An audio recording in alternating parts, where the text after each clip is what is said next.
Okay, good afternoon everyone. Here we go again in our the holy 7 month of July 9, okay? The holy 20,026, the holy 7 month of July 9, okay? Here we go again in our daily bread with devotion, hearing prayer with Jesus calling with the promised blessing. The promised blessing of God is the earth that we've been sitting, eating, sleeping, running, everything that we want to do, okay? Traveling, driving, working, watching movie, drinking. This is the promised land of God, okay? The promised land of God is the earth, okay? That we are living for, sa sanlibutan. Yan ang promise sa atin ng Panginoon, yung mundo, okay? Now, please join me in our daily bread with devotion, hearing prayer with Jesus calling with the promised blessing. The promised blessing of God is the word and the word, no? The word. Pag sinabi mong word, halos ibig sabihin ni word, no? Bakit ko sinabing word? Kasi salita yan eh. Salita yung mundo, okay? Word, no? Our voice is word, okay? So it was been created by the Holy Father with the Son Jesus, no?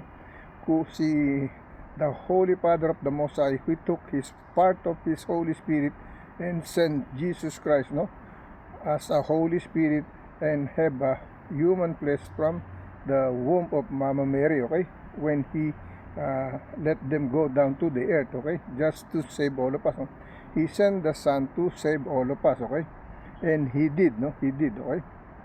He took every challenge that he made, sacrificed everything, tortured, no, just to win for all of us, to save us, no, in all our stubbornness, no, stone-hearted, no, all kind of crimes, no, sins that we did here, no, we embrace too much evilness, no, drinking, drugs, no, that's the only thing, adultery, and then stealing, gambling, that's the way it makes sins all the time, okay. And then greedy in power, greedy in money, that's the way it happens to all of us, okay. Sa atin yan, lahat nangyayari sa atin, lahat yan. Pero may mga tao nga, kontento nang mabuhay kung ano meron sila. Katulad ko sa ngayon, kung ano meron ako, salamat kay Lord. Kung ako'y nandito pa, salamat kay Lord. Kung ako'y wala na, ano pang gagawin ko, no? Di kayo na ang maiwan, inyo na lahat, okay? Yan ang aking masasabi sa inyo. Ang mahalaga, nailigtas ko yung kaluluwa ko, naisalba ko yung aking kaluluwa, ang aking espiritu na banal ng Diyos, okay? Kasi pag in-invite ko yung Holy Spirit ni Lord, no, tapos pinagsama ko yung kaluluwa ko at Espiritu ng Santo ng Diyos, no, hindi na ako si June ang kaluluwa ko. Ang kaluluwa ko ay kaluluwa ng Diyos Espiritu Santo, Diyos Ama, Diyos Anak at Diyos Espiritu Santo na iisang espiritu, okay? Only one spirit, no, okay?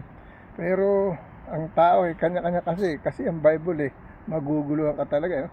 Hindi sila pumayag na may Holy Trinity, hindi sila pumayag na ang Diyos ay iisang espiritu, no? Kasi sinabi nagtatlong bahagi. Okay, nagtatlong bahagi, no? Pero saan nanggaling ang pangalawang bahagi pati katlo? Sa espiritu, di po ba?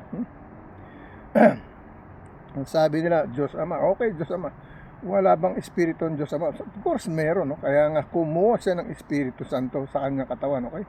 He took part of his body as a Holy Spirit of him to make him a Son Jesus Christ, the Holy Spirit of Jesus Christ, no, the Creator, the one who fulfilled the work of the Father, okay?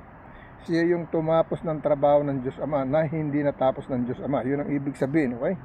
Kaya siya yung ating saklolo, siya yung ating Savior, no, salvation, okay? Lord Jesus Christ, the Son of the Father, okay? With the same Holy Spirit, no, in one Spirit, okay? Yan po maliwanag because it said in the Bible, no, if you see the Father, you see me. If you see the Son, you see me, no? Where in one Holy Spirit, no? Different body but one Holy Spirit, no? Kasi ang Holy Spirit of Jesus Christ galing nga sa Diyos Ama, okay? Inililinaw ko lang, no? Hindi tayo dalubhasa rito, pero yun ang ating nakikita, no, natutuklasan sa ating pag-aaral araw-araw, oh. Not because they are old pastor or minister or priest, preacher, no, servant, teacher, no, etc. They're not still finished for what they're doing, okay? If they follow the Bible to be fruit for many people, to gathering together make some collection, donation, tithes. It doesn't matter to me. It doesn't matter. I am not living that way. I'm not living that way. No? If that's the rule of the Bible, so be it. No? Gusto nila yan, hanap buhay nila yan, baala sila. Okay? Ako, pwede naman ako magsilbi kay Lord nang walang ganyan. Okay? Libre. Because Lord, He saved my life free. He never charged me anything. No? Now, if we want to charge them as donation, tithes, everything, it's up to you. That is your business, it's not mine. Okay? My business to the Lord God is free, no? Because He saved me free. No? Sinagip niya ako ng libre, walang bayad. No? Walang, ika nga sabi Lord, pag tumulong ka, don't expect anything back. No? When you try to help something, no? Just be good to help one another, and that's it. Okay? Yan ang ibig sabihin. Okay? So, masakit pakinggan, pero yun naman ang totoo talaga. No? Kaya yung iba, yumayaman na, tapos ginagamit pa sa pagwawalang nga. Ginagamit ang Diyos sa pagwawalang nga. No? Sa pagsasamantala sa bayan, sa kaban ng bayan. Yan ang nangyari sa ating bansang Pilipinas. Okay? Same thing in America, same thing in other country. All over in the world, worldwide, nationwide. No? The corruption is still there. No? The greedy is still there. No? That's the way it is. No? All kind of sin is there. Okay? So, what we gonna do? Do repentance, ask forgiveness, surrender all our sins, and be ready to receive the Holy Spirit of God, no? And our Holy Ghost together to join together to dwell it in our mind, in our heart, no? In our heart, no? With the Holy Spirit of God, no? Okay? Yan ang ibig sabihin, no? Do repentance, ask forgiveness, surrender all your sins, and be ready to receive the Holy Spirit, to be born and to receive the second time, to be born again, no? As a truly child of God, as a truly children of God. Okay? When you receive the Holy Spirit, you're not your own anymore. Okay? You will be born by flesh. You will be born by Spirit. You will be born by Spirit, by the water, by the Word of God. Not in the flesh, not in the blood, no? Not in the meat. Okay? Yan ang ibig sabihin. No? Hindi na tayo doon ipapanganak sa kalawang pagkakataon kung hindi sa Espiritu na. Okay? And what is the next commandment, no? When we receive the Holy Spirit, no? Because it's easy to do that way, no? We receive the second baptism, then you're happy, you're proud, oh, I'm a Christian, la la la, and then suddenly you are not obeying to the rule and the commandment of God, the statute of God, no? You are not following on a step, you are not living like Him. It said, live like Him, walk with Him, take your cross and follow Him, no? So, yun ang the second law, commandment of our Lord Jesus Christ. No? How to be a truly children of God. How to be a truly child of God. Okay? When you be born again. Okay? Most of them, even they are Christian, they fail. Okay? Even their pastor, they fail. Even their minister, they fail. Okay? Became president, became etc. etc. etc. failed. No? Why? Because of greediness, no? And become greedy in power. That's the way it is, okay? He wants to control everything, no? The evil and good, he wants to control all of it, no? And become greedy, no? Now, if you're a Christian, it could be different way, no? Different way, okay? Kasi masakit dito sa mundo, even though it's illegal, he's still accepting, making some money, so they receive some tax. So that's the way it is, no? Now, we cannot control evil doing. That's the way it happens, no? Hindi ngayon makontrol ang mga masasamang gawain dahil sa mga bagay na yan, okay? But anyway, let's focus to our daily bread with devotion, healing prayer, with Jesus calling, with the promised blessing, okay?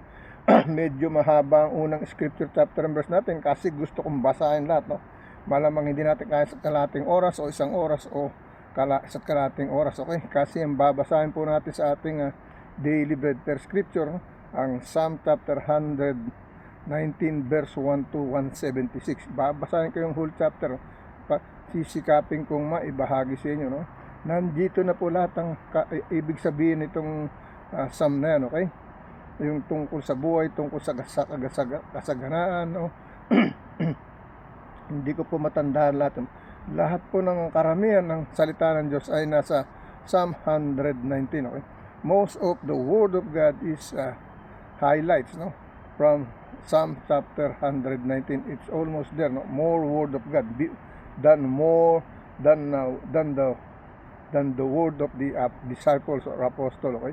most of the word in Psalm 119 is the word of God, okay? Yan ang ibig sabihin ng Bible, okay? Kaya mas mga sagrado ang salita sa 119 because that is the longest one, no? Scripture chapter and verse in the Bible. Psalm chapter 119 verse 1 to 176. Imagine that, no? So let us pray all together, okay? Maganda na naman ang boses natin, no? Kasi nalamigan, mainit, pawis, no? Yan pong nangyayari sa atin, okay?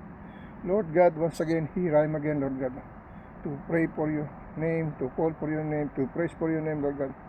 May you guide me, protect me, make me safe, healthy, strong with all our loved ones, my family, heart relatives, and present, and all my family, my mother said, Brioni said, my family, my father said, Mauricio said, my family and my in-laws, Magsino and Risto, no?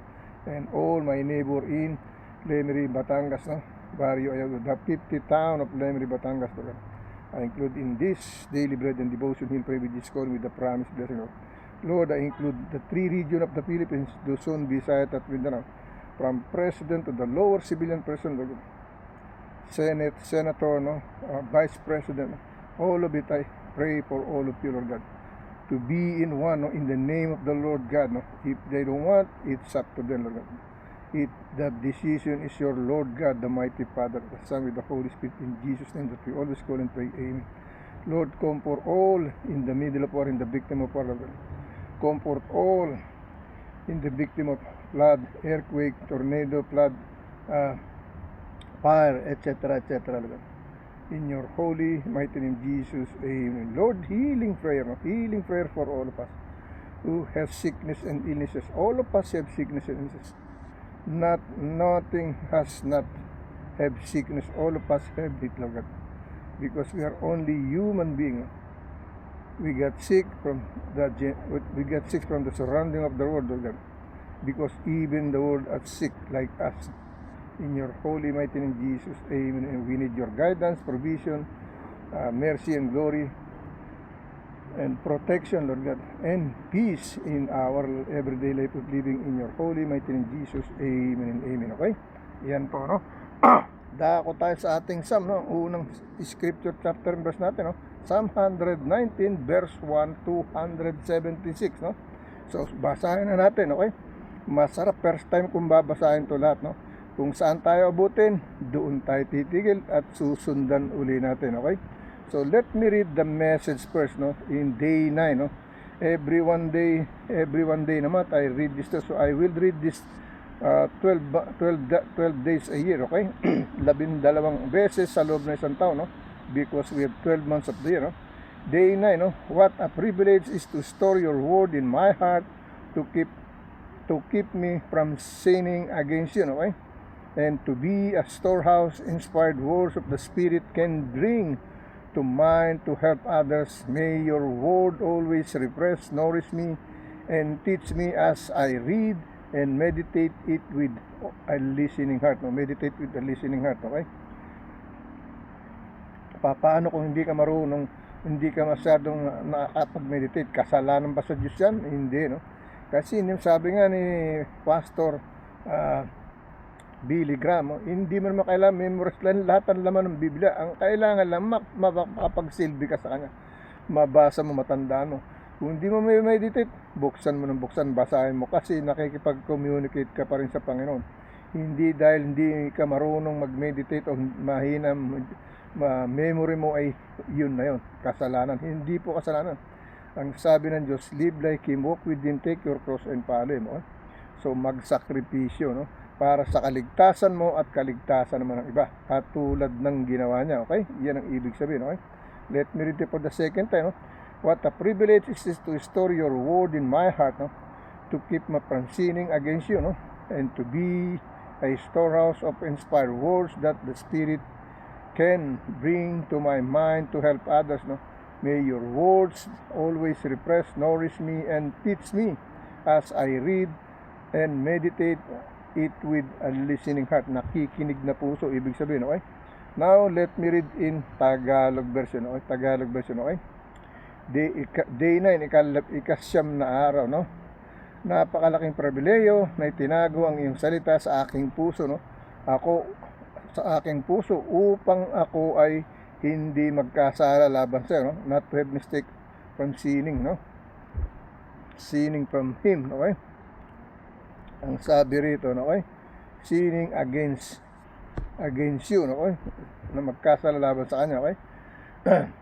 Magkasala laban sa iyo at maging isang kamalig ng inspiradong salita na maaaring dalhin ng Espiritu sa aking isipan upang matulungan ang iba. Naway laging sariwain, pakainin at turuan ako ng inyong salita habang binabasa at binubulay-bulay ko rito ang may binubulay-bulay ko ito ng may pusong nakikinig siya, no? Pusong nakikinig siya, no? Okay? Yan po ang message ng ating daily bread na Sam, okay? Sa English Tagalog, right? Now, let me read to verse 1, no? Verse 1 na tayo, okay? Itong sinasabi, no? Blessed be undefiled in the way who walk in the law of the Lord, no? Verse 2. Blessed are they to keep testimonies and that seek him with the whole heart. No? Verse 3. They also do not iniquity, they walk in his way. Okay?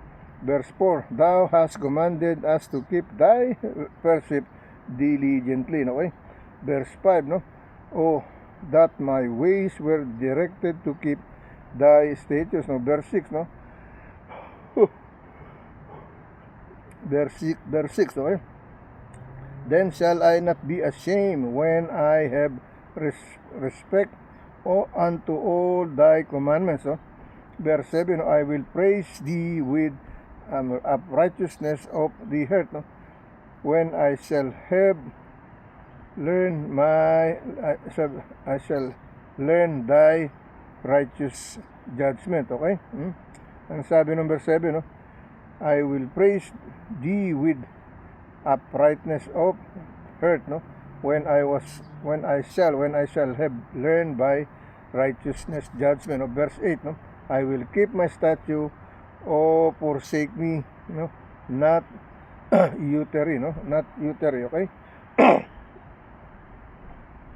Not utterly, no? Ang sabi ng verse 8, I will keep thy statute, forsake me not utterly, okay? Verse 9, no? Wherewith whole shall a young man, no, cleanse his way by laking, no, heed thereof according to my word, no? Thereof according to my word, okay?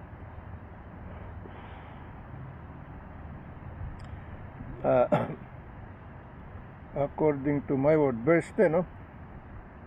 With my whole heart have I sought to thee, O let me that wander from thy commandment. Okay?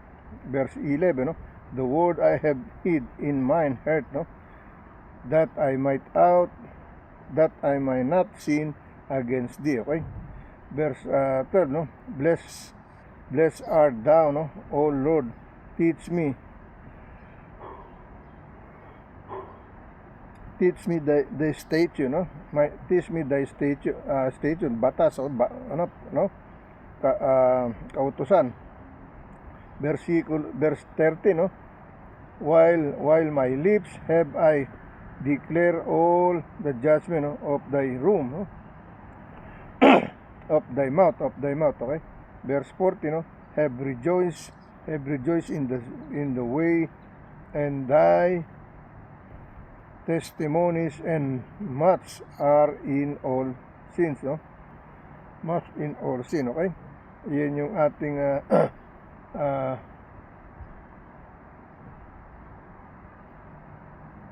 Senator, no? I have rejoiced the way the testimonies, no? As much as all in riches, no? Verse 15, no? I will meditate thy precept, then have respect unto my ways, no? Unto my ways, no? O 16 pala, no? I will give delight myself in thy statute of will not budget my word, no? Will not budget my word, okay? Dito tayo sa verse 12, no? Deal bountifully, no? With thy servant, no? that may live and keep my word, no? And keep my word, okay? verse 16, no? Oh, verse 18, no? Open thy mine eyes that I may behold wondrous things, no? Out of the law, okay? Wondrous thing out of the law, okay? Dito sa verse 19, no? I am the stranger in the earth, hide not, no, thy commandments, no, from me, no. Verse 20, no, my soul breaketh for the longing that it hath unto thy judgment at all times, okay.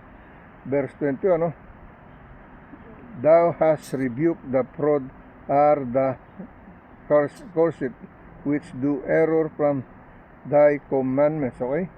Verse 22, no, remove from me reproach and contempt, for I have kept thy testimony. Verse 23, no, princes also did sit and speak against me, but thy servant old meditate in my statutes, okay. Verse 24, no, my testimony also are my delight, no, and my counselors, okay. Verse 25, no, my soul cleareth, excuse me, no, sabi na, my soul cleaveth unto this quicken thou me according to thy word, okay, according to thy. Verse 26, no, I have declared my ways, and thou hardest me to teach, no, to teach me thy statute, the statute, okay. Verse 27, no, make me to understanding understanding the way of thy people, so shall I fully my wondrous work, okay. Verse 28, no, my soul melted for heaviness, no, strengthen thou me according unto my word, no. Verse 29, okay. Verse 29, no, remove from me thy way of lying, and grant me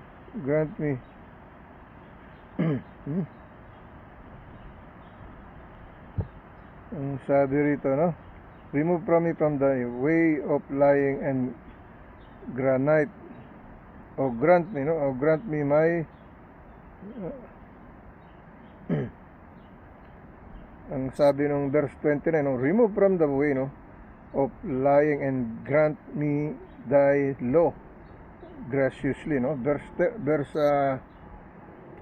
30, no, I have chosen the way of the truth, thy judgment have I laid before me, okay. Verse 30, no, I have stuck unto thy testimony, O Lord, no, for me not to share, okay. Verse 32, no, I will run the way of the commandment, no, when thou shalt enlarge my heart, okay. Verse 33, teach me, O Lord, the way of my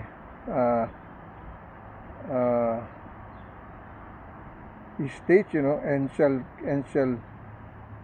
keep it, no, and shall keep it and the error, okay. Verse 34, no, give me understanding, and I shall keep my law, yea, I shall observe it with my whole heart, no. Verse 35, no, make me to go in the path of thy commandments, for therein do I live. Ano sinasabi, no?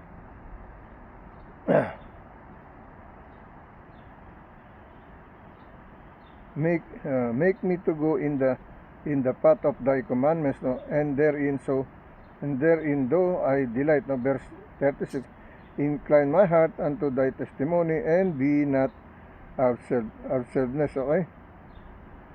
Verse 37, no? Verse 37, no? Turn away mine eyes, no, from beholding vanity, and quicken thou me in the way of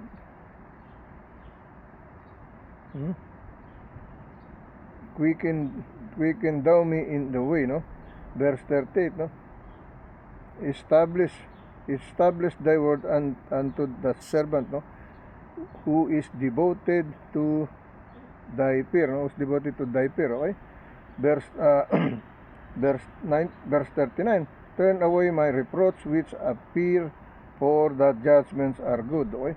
Verse 40, no, behold, I have lagged after thy, precept, quicken me in the righteousness, okay? Verse 41, no, let thy mercies some also unto guard unto O Lord, no, men with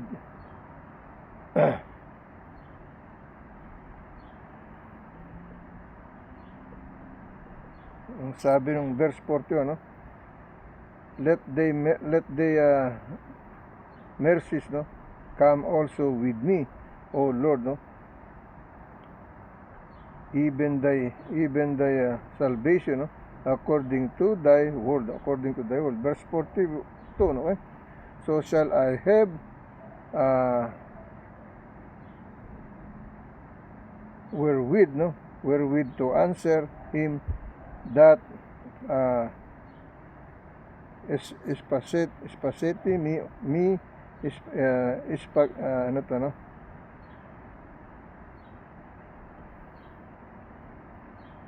reproached me, for I trust in thy word, no, no. Verse 43, no, okay? And take not word of truth, no, utterly out of the mouth, and have hope in thy judgment, no. Verse 44, no, so shall I keep thy law, no, continually for ever and ever, okay? Verse 45, no, and I will walk at liberty, for I seek thy precept, no. Verse 46, no, I will speak of the testimony also before kings, we are not ashamed, no.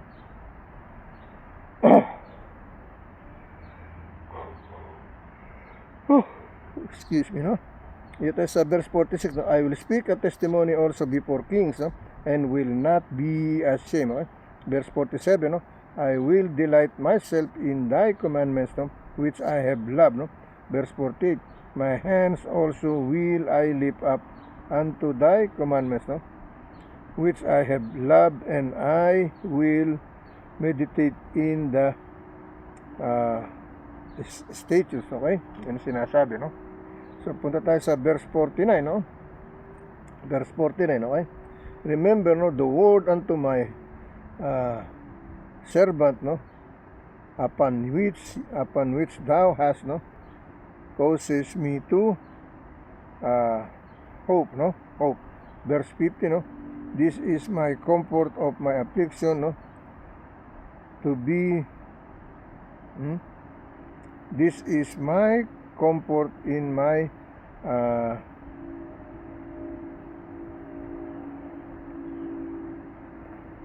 sabi rito, no?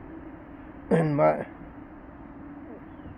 ang sabi, remember the word unto my servant, no, upon which thou hast caused me to hope, no.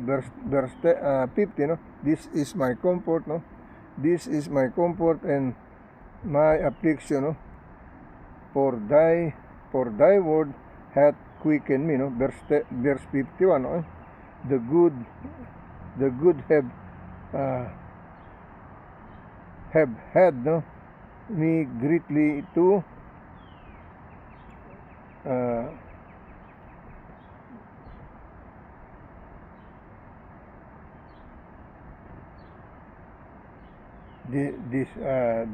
derision, danger, no, greatly in danger, no? For have I not, no, declined from thy law, okay? Verse 52, no? Verse 52, no? I remember thy judgments of old, O Lord, no? And we comforted myself. Verse 53, no? Verse 53, horror that taken hold upon me, no? Because of the watches, no, shall forsake thy law, okay? Verse 14, no? Verse 54, no? They statue have been my going in. Ang sabi nung ang sabi ng 55, no? I have commanded, no? I have remembered thy name, O Lord, no, in thy night, and have kept my law. Verse 56, this I had because I keep my precept, no? Verse 57, thou art my position, O Lord. I have said, no, that I would keep my words, no? Verse 58, no? I entreated thy favor with my whole heart. Be merciful unto according to thy word, no? Verse 59, no? Verse 59, no? I thought on my ways, no, and turned my feet unto my testimony, no? Okay? Verse 60, no? I made haste, no, and delayed not to keep my commandments, no? Verse 81, no? Verse 61, no? The bands of the wicked have robbed me, no, okay? But I have not forgotten thy law, no? Okay? Verse 62, no? At midnight I will rise to give thanks, no, unto thee, no, because of thy righteous judgment, okay? Verse 63, I am compassion of all that fear, no, thee, and of them that keep my precept, no? Verse 64, no? The earth, O Lord, is full of thy mercy, no? Teach me, mercy, teach me thy statute, okay? Verse 65, no? Verse 65, okay? Verse 65, no? Thou hast dealt well with my servant, no, O Lord, according unto thy word, no? Verse 66, no? Teach me good judgment and knowledge, for I have believed thy commandments, no? Verse 67, no? Before I was afflicted, I went astray, but now I have kept thy word, okay? Verse 60, no? Thou art good, and thou is no good. Teach me thy statute, no? Verse 69, no? Verse 69, okay? The proud have forged a lie, no, against me, but I will keep my precept with my whole heart, no? Verse 70, no? Their heart is as fat as grease, no? But I delight in thy law, no? Verse 72, no? It is good for me that I had been afflicted, that I might learn thy statute, no? Verse 72, no? The law of thy mouth, no, is better unto me than thousand of gold and silver, no? Verse 72, no? The hands made me, and passion me, gave me understanding, that I may learn thy commandments. So, okay? So, verse 74, no? They that fear thee will be glad when they see me, because, no, I have hope in thy word. Okay? Verse 75, no? I know, O Lord, no, that thy judgment, no, are right, and that thou in faithfulness hast, no, afflicted me, no? Yan ang sinabi, afflicted me, okay? Verse 76, no? Let I pray thee the merciful kindness be for my comfort according to my word unto thy servant. Okay, let's go to our second video. Okay,